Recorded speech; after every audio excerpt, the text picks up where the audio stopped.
Experience has taught us to expect not very much from Lord of the Rings licensed games. Generally, they're variations on action-adventure standards. Shadow of Mordor is an action-adventure. It's a third-person game in which you run around a verdant landscape, but it's also trying something new in its mechanics, something fresh and exciting.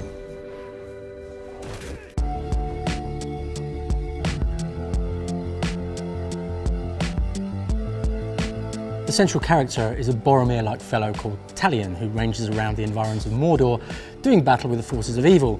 Generally, these come in the form of orcs, but they're not just random fellows, you actually pick them from a rogues gallery.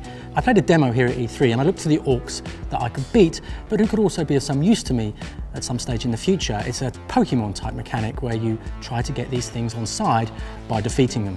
Developer Monolith Productions calls this the Nemesis system.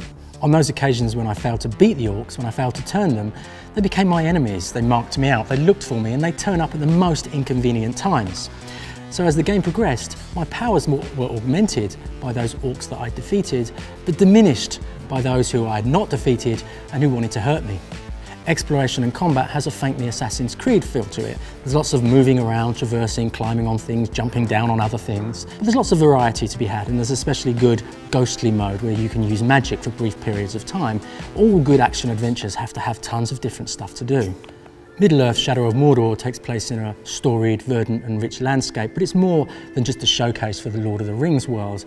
The developer says they want to say something. They want to say something about the orc in all of us, the fact that we can all become pretty unpleasant when circumstances dictate it. Certainly I found this game to be more thoughtful and interesting than I had initially expected. Lord of the Rings deserves a great action adventure, so here's hoping that this is it.